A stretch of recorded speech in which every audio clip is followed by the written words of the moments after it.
असेतु सिन्धुपर्यन्ताय यस्य भारतभूमिका पितृभू पुण्यभूमिश्चैव स वै हिंदूरिति स्मृतः।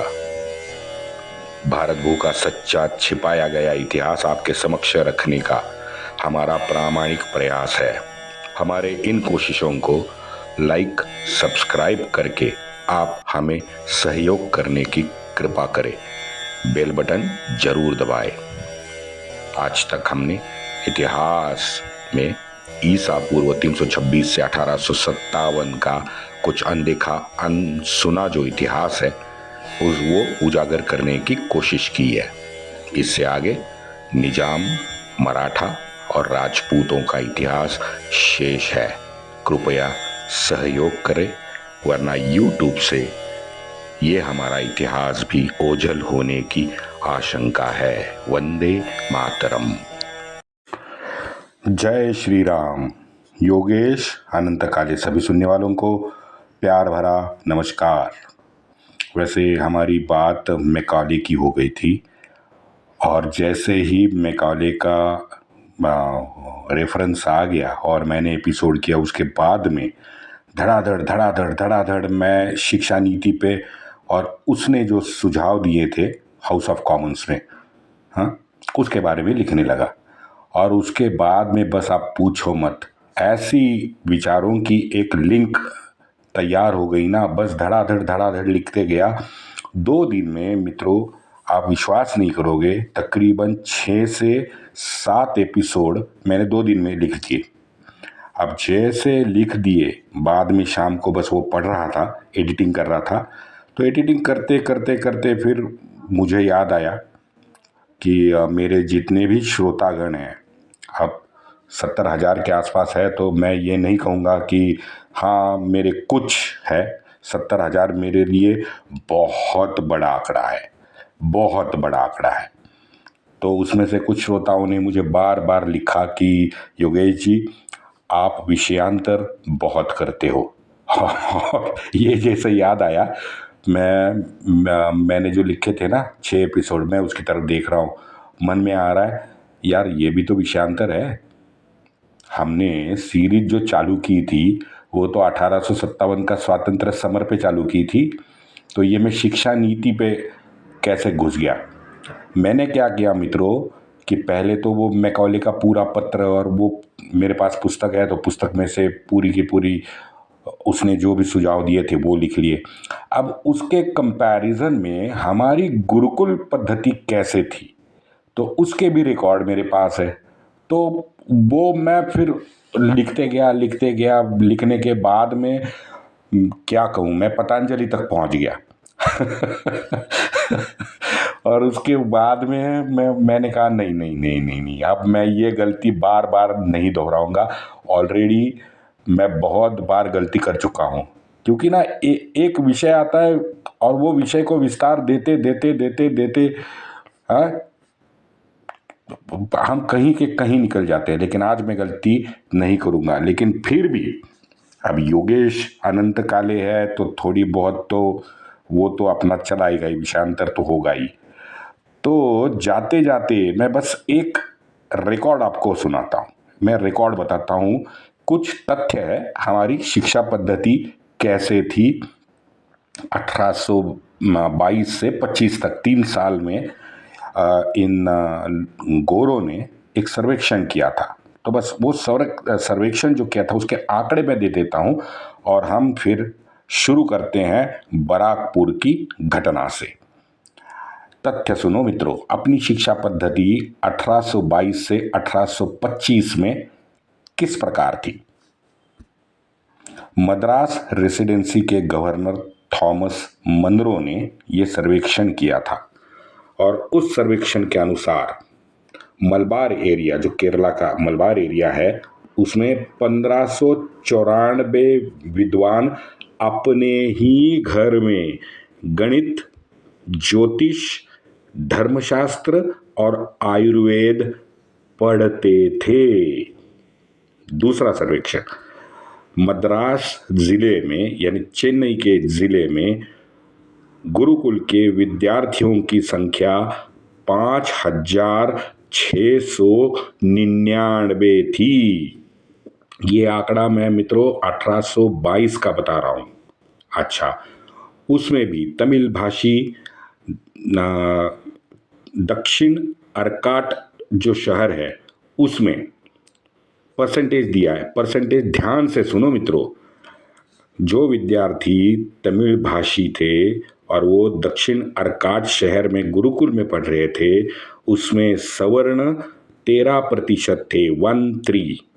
हरिजन 76% हरिजन विद्यार्थी गुरुकुल में पढ़ते थे। मद्रास जिले में, पूरा जिले का भी उन्होंने आंकड़ा दिया है। सर्वेक्षण बता रहा है कि मद्रास जिले में टोटल जितने भी गुरुकुल थे उनमें मात्र 23% सवर्ण, 23% सवर्ण पढ़ रहे थे तथा 68% इतर लोग थे।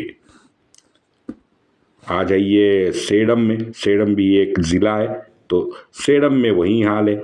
वहाँ भी 66% हरिजन, जिसमें हमारी सभी पराक्रमी जातियाँ यानी डोम, चांडाल, व्याध, पारधी, हाँ, ये लोग गुरुकुल में पढ़ रहे थे और उनका आंकड़ा था 66%। और सेडम में तो मात्र 6% ब्राह्मण विद्यार्थी थे। ये प्रसिद्ध किया गया 1826 में, और 1826 में इसका गैजेट निकला जो बाद में पुस्तक रूप से archive.org पे मौजूद है। अब पंजाब की बात कर लेते हैं। भाई साहब, पंजाब में गुरुकुल में जाने वाले जो छात्र एवं छात्राएं, दोनों का आंकड़ा दिया है। छात्र एवं छात्राओं की संख्या 3300 थी। आप अंदाजा लगाओ मित्रों, पूरे भारत में सभी क्षेत्रों में विद्या प्रणाली हमारे भारत में समान रूप से लागू थी मात्र 200 साल पहले। आज आ गया 2023। आज भी एनसीईआरटी ना ना ना ना ना ना ना ना करते घूम रही है, पता नहीं क्यों घूम रही है। हाँ, और हमारी जो आज की सरकार है वो भी उस पर कुछ बात नहीं करती। पता नहीं क्या इन लोगों में के दिमाग में है, लेकिन 200 साल पहले तो हमारे पूरे भारत में एक ही प्रकार की विद्या प्रणाली लागू थी। अब मैंने विस्तार जो दिया है इन सब आंकड़ों का, वो तो मैंने जैसे अभी पहले कहा कि वो 6 एपिसोड तो दनादन में तो लिखता गया, यानी वो तो मैं एक काम करूँगा, इसमें और कुछ ज़्यादा जो मेरे पास संदर्भ वगैरह मिलेंगे मुझे, वो जोड़ता हूँ। और एक हमारी गुरुकुल पद्धति वर्सेस मैकॉले पद्धति, इस पे एक 10 एपिसोड का एक पूरा एक नई सीरीज ही बनाते हैं, और ये मेरे मन में आया है अभी। चलो, तो कहने का मतलब ये है कि ये 250 साल का पूरा रिकॉर्ड है जिसमें हमारे पूरे सामाजिक जीवन को इन्होंने तहस नहस कर दिया, और इसके मूल में थी मैकॉले की शिक्षा पद्धति। हिंदुस्तान के पूरी सामाजिक व्यवस्था को जड़ से उखाड़ने के लिए इन्होंने कमर कस ली थी। अब देखते हैं मित्रों बराकपुर की घटना। गणपति बाप्पा मोरया, श्री गणेशाय नमः। श्री गणेश करते हैं और शुरू करते हैं 1857 की हमारी स्वातंत्र युद्ध की शुरुआत।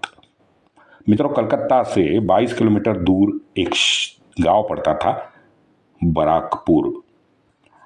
आज भी वो गांव है, लेकिन वहाँ वो वीरान पड़ी जो ऊंची ऊंची इमारतें हमको दिखती है ना, वो वही जगह है, और वो वही अंग्रेजी थाना था उस इमारतों में जो आज जर्जर होके पड़ी है। और ये बराकपुर महत्वपूर्ण इसलिए है क्योंकि बराकपुर से ही हमारे प्रथम देशव्यापी स्वातंत्र्य युद्ध का शंखनाद हुआ था।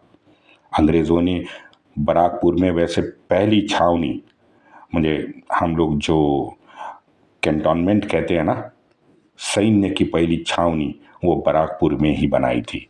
1757 के प्लासी के युद्ध के बाद अंग्रेज़ों ने एक स्थायी सैनिकी केंद्र वहाँ पे बनाया था।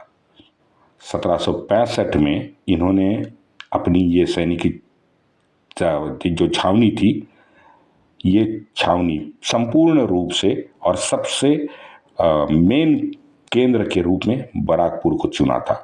1765 के बाद धीरे धीरे यहाँ पे ऊंची इमारतें बननी शुरू हो गई।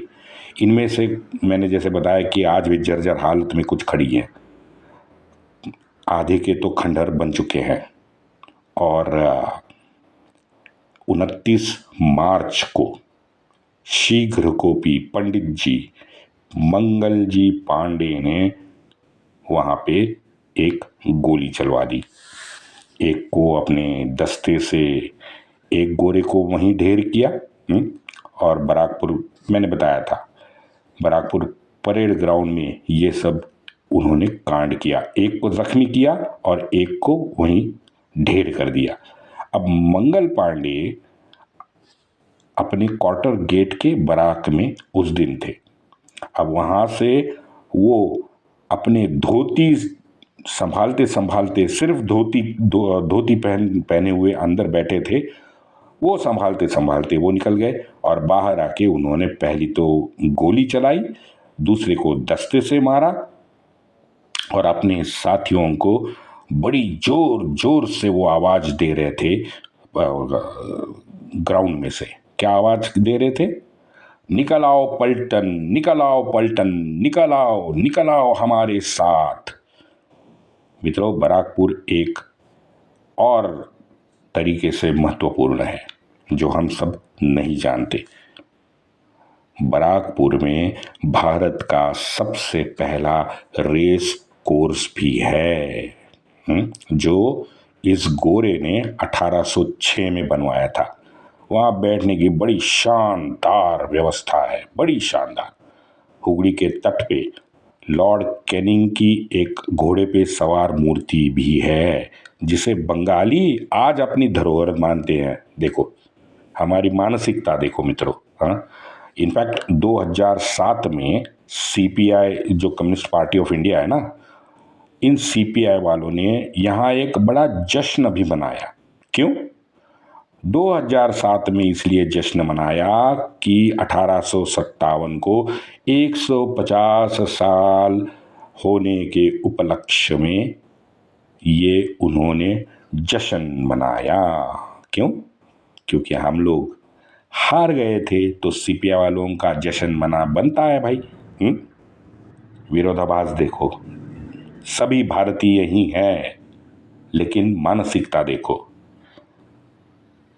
अब ये जो कम्युनिस्ट पार्टी है ना सीपीआई, ये सीपीआई आप अगर ध्यान से इसे देखोगे, मैं विषयांतर नहीं कर रहा हूं, ये CPI communist party of India है, यानी भारत की ये शाखा है। यानी कम्युनिस्ट पार्टी भारत की कभी थी ही नहीं, जो सत्य है सब जानते हैं।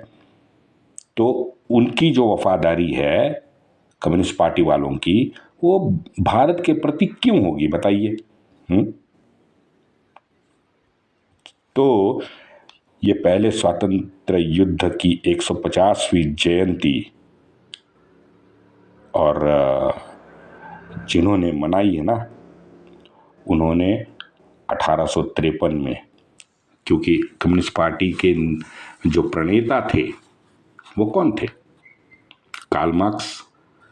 कार्ल मार्क्स जब लंदन में थे तो 1853 में उन्होंने भारत पे एक उलूल जुलूल लेख लिखा था।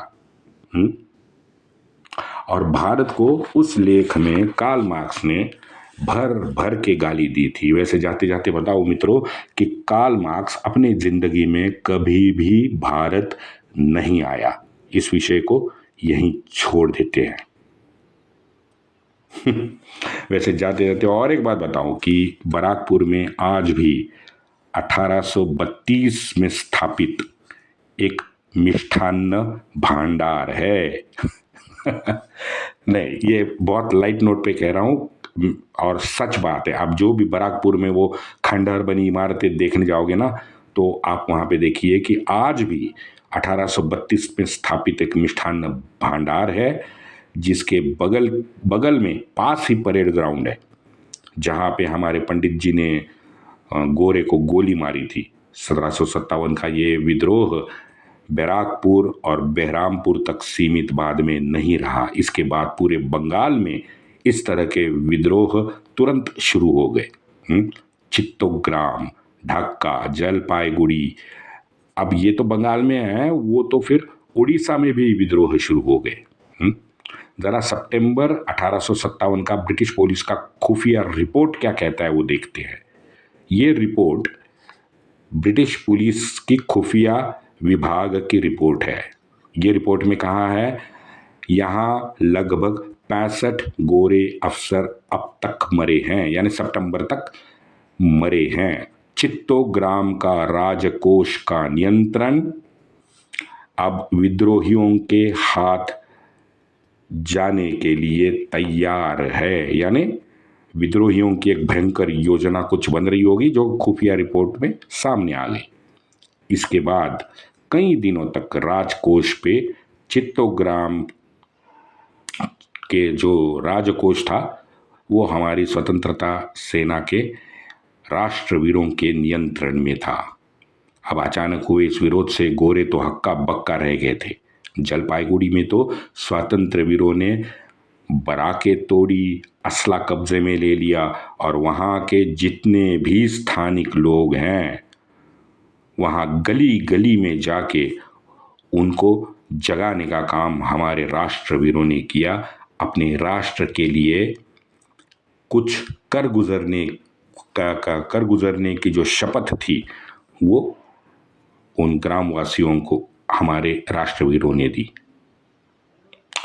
अब इसके बारे में मैं ज़्यादा नहीं बोलूँगा, आप समझ गए कि जग कौन गया और कौन सो के गांव में पड़ा रहा। बताऊं, फिर कहोगे कि भाई योगेश तो बहुत गाली देता है, लेकिन मोमिनों को इस स्वातंत्र युद्ध, मेरी भारत माता, मेरी पारतंत्र में रोती हुई भारत माता, इससे कोई लेना देना मित्रों नहीं था। सैनिक तो यूपी बिहार के सभी हिंदू ही थे और वहीं गांव में भी बसे हुए जितने भी हिंदू थे वो सारे जग गए। हाँ, और बड़ी संख्या में हमारे राष्ट्रवीरों के साथ शामिल हुए। उधर मोमिनों का एक दारुल इस्लाम के लिए भी बंगाल में आंदोलन बाद में छिड़ चुका। तो हमारे ये मासूम भोले पागल कुछ हिंदू है तो वो जाहिर है वो मासूम भी होगा और पागल भी होगा, ये तो अब तय हो गया है। हाँ, वो उनके साथ निकल गए। अब बताओ, हाँ, वो उनके कंपनी में घुस गए। इससे हुआ मात्र यूं, ये तो बात सच है कि मोमिनों ने अपना आंदोलन शुरू किया और हमारे राष्ट्रवीरों का तो भारत के लिए स्वातंत्र्य आंदोलन चल रहा था। लेकिन ये एक साथ चालू होने के वजह से वहाँ गोरे डर गए और वहाँ बराकपुर से भाग गए, क्योंकि उनको पता था कि 90% जो सैनिक थे वो अपने बराकी से, परेड ग्राउंड से, उनकी जो छावनी थी वहाँ से बाहर निकल चुके थे। इसका सीधा मतलब है सारे स्वातंत्र युद्ध में शामिल हो गए थे। वैसे जनवरी 1858 को त्रिपुरा में भी विरोध हुआ है और वहाँ के राज परिवार ने तो अपने जो राष्ट्रवीर थे उनकी बहुत बहुत ज़्यादा आगे बढ़ के मदद की, पैसों की, उनके शस्त्र के लिए मदद की और इतना ही दी, उनको जाहिर समर्थन दिया। मित्रों, ये बहुत बड़ी बात थी रियासतदारों के लिए, क्योंकि सबको ये निगलते हुए आगे बढ़ रहे थे। देखते हैं आगे कल क्या हुआ। वंदे मातरम।